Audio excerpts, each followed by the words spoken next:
Salut à tous. Salut. Et bienvenue dans ce focus sur Waouh Wingspan Asie. Alors ça c'est une sacrée exclue. On est bien content de pouvoir vous le présenter et d'y avoir joué. Et donc merci beaucoup à la team Matago qui nous permet de vous le montrer un petit peu avant tout le monde, on est bien content. Date de sortie, on ne sait pas trop, pas de date annoncée pour l'instant. C'est avant Noël, c'est prochainement, c'est courant fin d'année en fait. Si ça arrive en fin d'année tant mieux, si ça arrive plus tard c'est pas grave, on attendra le temps qu'il faudra.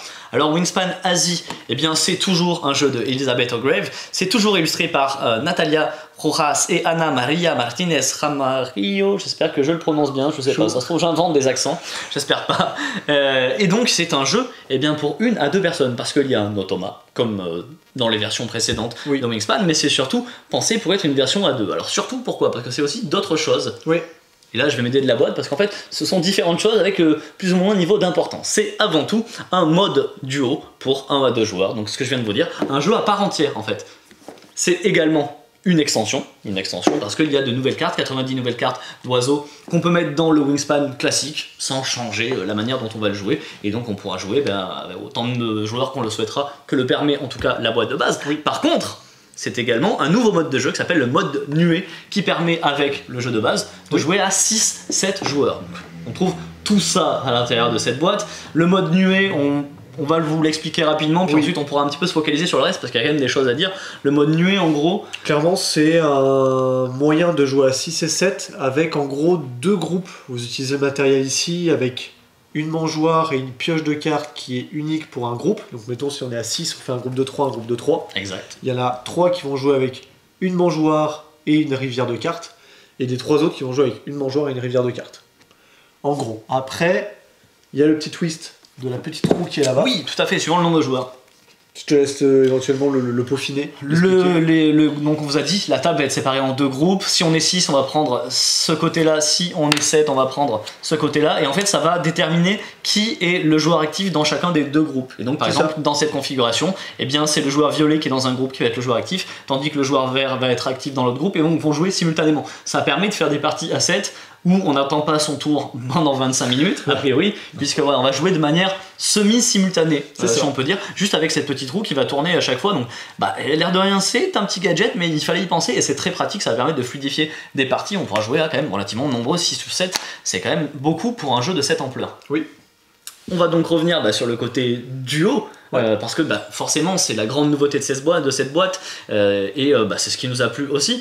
Alors en gros, la base, la strat, les fondations sont toujours là. On reste sur du Wingspan avec notre plateau individuel, avec donc des oiseaux différents, donc là 90 cartes oiseaux différents qu'on pourra aller piocher et jouer, des actions qui vont aller de manière exponentielle en puissance d'action. Par contre, comme d'habitude, on va perdre des actions pures, donc des possibilités à chaque manche, ce qui fait qu'à chaque manche, je ferai de moins en moins d'actions, mais de plus en plus puissantes. Bref.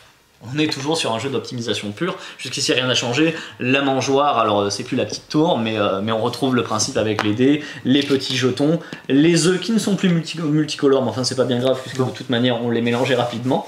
Par contre, heureusement, il y a une nouveauté. Cette nouveauté, elle est quand même top de top. Donc, je te laisse faire, voilà, hop là, l'ajout de la caméra.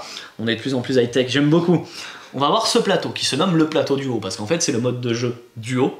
Désormais, lorsque vous allez jouer un oiseau, donc vous allez ajouter un oiseau sur votre plateau grâce à l'action jouer un oiseau, et bien vous allez mettre un petit jeton duo comme ceci. Donc il y a un joueur yin, il y a un joueur yang, blanc et noir, ça c'est plutôt cool. Alors on a envie de les associer ensemble, non on ne peut pas, parce qu'en fait quand on va aller se poser sur un emplacement du plateau, on va le bloquer pour l'autre adversaire. Pour poser sur l'emplacement du plateau, il va y avoir un prérequis. Ça va être très simple, on va faire un exemple. Admettons, je joue moi le coq doré dans mon plateau. Très bien. Je le joue donc dans la zone forêt et je vois que je peux payer avec céréales plus chenilles. Je paye céréales plus chenilles, c'est très bien, je les ai.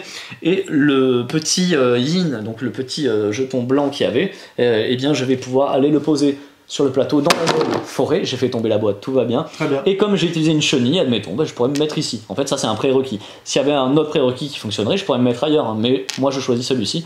Pourquoi? Eh bien parce que déjà ça me permet de me connecter à un autre jeton m'appartenant. On va essayer de faire des zones, on va essayer de connecter des jetons ensemble pour faire la plus grande zone possible parce que votre plus grande zone fera marquer autant de points qu'il y a de jetons dans cette zone, mais surtout parce qu'il y a un petit bonus ici, et là je vais pouvoir aller récupérer une nourriture dans la mangeoire. Donc le but ça va être d'essayer de connecter vos jetons, ça va être de récupérer des bonus au moment où ça va être le plus utile, oui. Mais surtout on a pu voir qu'en bas de ce plateau il y avait des objectifs de fin de manche. Et ben voilà, on va jouer 4 manches, donc 4 manches à la fin de chacune desquelles on va regarder qui est en majorité. Alors c'est des majorités mais pas toujours. Oui. Mais par exemple, tout simplement, la manche 1, on va regarder qui est en majorité pour le coup dans la zone de forêt, donc dans la zone du haut, on va plutôt essayer de trouver des oiseaux qui vous permettront d'aller vous poser dans cet endroit-là avec les prérequis. Le joueur qui va être en majorité va poser un de ses jetons, donc admettons c'est moi, je me mets ici, ouais. Son adversaire va se mettre en bas, on voit que ça fait 2 points pour moi, 0 points pour mon adversaire, et ensuite on fera ça pour les manches suivantes. Et en plus de ça, ça va déterminer qui sera le premier joueur de la manche suivante. Et ces jetons, il y en a pas non plus des 100 et des 1000, mais il y en a suffisamment en plus de ça, ils sont double face, autant vous dire que ça va permettre une grosse rejouabilité, et suivant les oiseaux que vous jouez de toute manière, et suivant votre stratégie sur votre plateau individuel, ça va tout changer. Ouais, j'appuie sur le fait qu'il y a quand même quelque chose de bien pensé qui sont les... On l'a vu, on avait joué avec ça au début, les tours qui sont préconstruits. En fait, ils ont fait ça notamment, il y avait déjà ça dans Route aussi.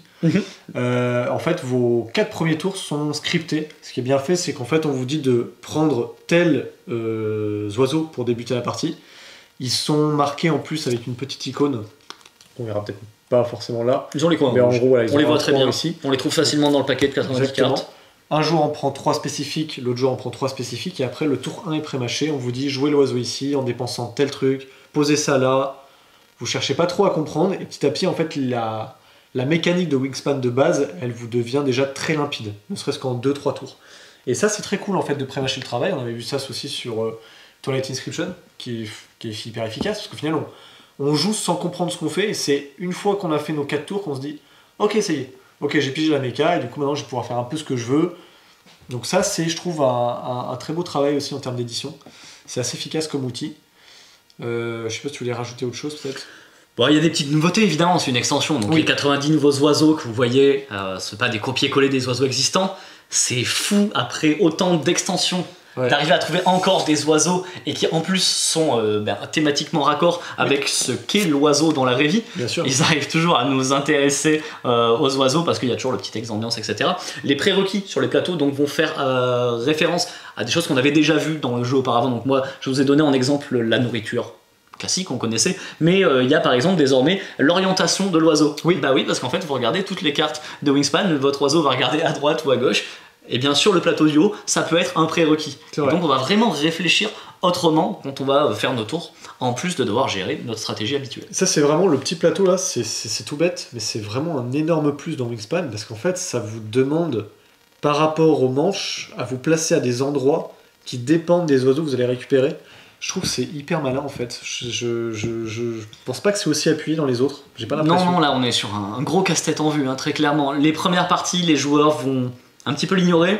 Enfin, c'est possible que les joueurs l'ignorent. Je pense que très rapidement on se rend compte qu'il y a des points à faire. Oui, là. Complètement. Il y a du gros point à faire. Surtout quand tu l'as montré là sur ton exemple, tu gagnais un bonus quoi. Et ne serait-ce que ce petit bonus là, si vous arrivez à les coupler avec des points de victoire en plus, ça peut être vraiment astronomique en termes de points, en tout cas pour vous.